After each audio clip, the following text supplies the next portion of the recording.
Packages are moving. Gifts are being delivered. Shelves are not empty. The ports of Los Angeles and Long Beach have nearly cut in half the number of those great big containers you see sitting on a dock for more than 8 days. This is striking progress since November. The wheels are turning, according to the president. White House Press Secretary Jen Psaki echoed the president, saying, quote, "We've saved Christmas." Well, we'll see about that. Let's bring in business and economics correspondent Deirdre Bolton for more. So, Deirdre, that's quite a claim, but you know what? We were all freaking out around Thanksgiving about the crisis, which was, at the time, driving up prices and threatening Christmas, where so many packages are delivered. So what do you think the main factors contributing to supply chain woes were? How did it get solved as much as it has, which does seem significant?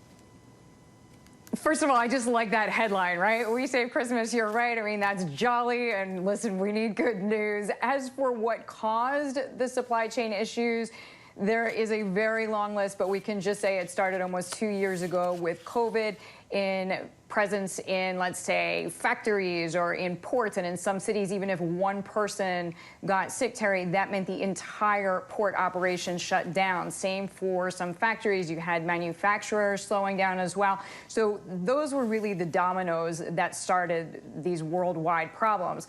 On top of that, you pair that with not enough labor. When we think about the U.S., at least one of the numerous places we can look to are truck drivers. So even when goods got here, there really wasn't this next step in the process. Also, any global shipping expert that you speak with will tell you, listen, the global shipping business, just as an industry, was incredibly inefficient. And that started long before COVID, and COVID just exacerbated or really showed where all the problems were. And then you pair this, Terry, with an insatiable consumer demand. I'm really speaking of end consumers here in the U.S. With everyone locked down, people who had jobs, they were home, they weren't traveling, they weren't going out to restaurants, they weren't going out to the theater. And tons of people began to redo their kitchen, redo that room they didn't really ever want to look into or walk into. And you had all of these basically supply chain inefficiencies partnered with insatiable demand. Now, what the Biden administration did do, and why Jen Psaki is taking a little bit of a victory lap there, is that the Biden administration really worked hard specifically with those two ports in California, so Los Angeles and Long Beach. 40% of the seafaring freight that comes to us from other countries goes through one of those two ports. So you had the Biden administration working with the unions, working with private companies, and really pressuring the ports to work 24/7, also working with companies to really increase their hourly workers, meaning 24/7. So I'm thinking FedEx, UPS, Home Depot, Walmart.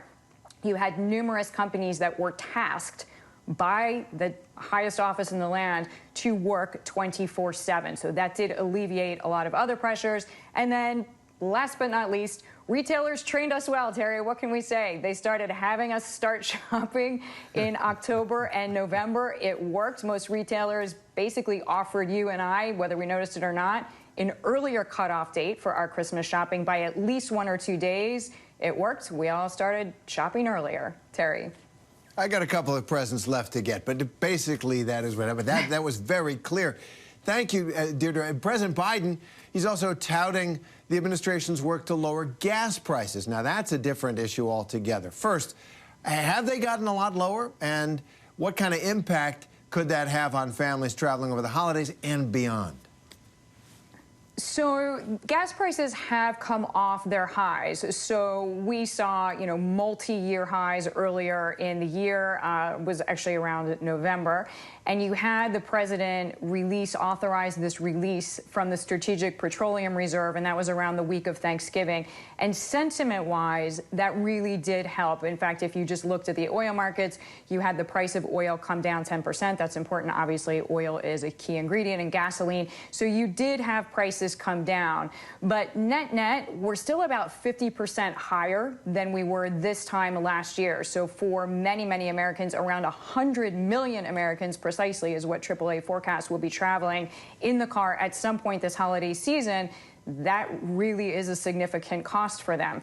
Now, longer term, basically there's two key factors that can affect the price of gasoline. So you have winter coming. How cold is it going to be? We don't necessarily know that right now. That's a key factor as for energy demand in any form.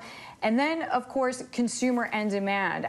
What do we feel like doing? How secure do we feel with this new COVID variant? Does it mean that even if we don't have a lockdown, that we feel comfortable being out and about? That will also obviously change demand, Terry.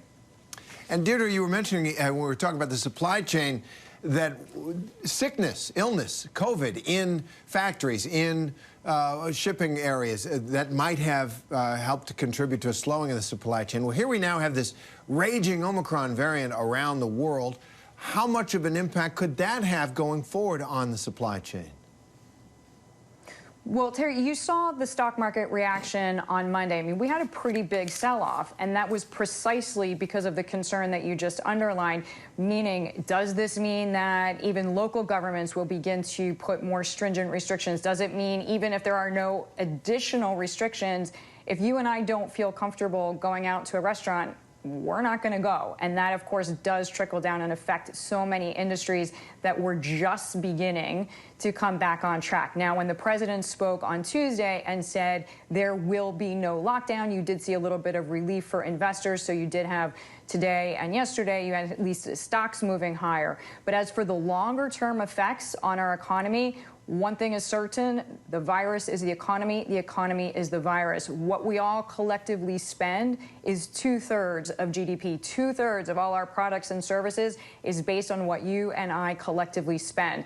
So if we're scared and we stay home, well, yeah, that is going to have an effect on the economy, Terry. All right, well, we will see how that goes. But there is some good news in there. And Deirdre Bolton, we thank you for bringing it to us. Good to see you. Thank you.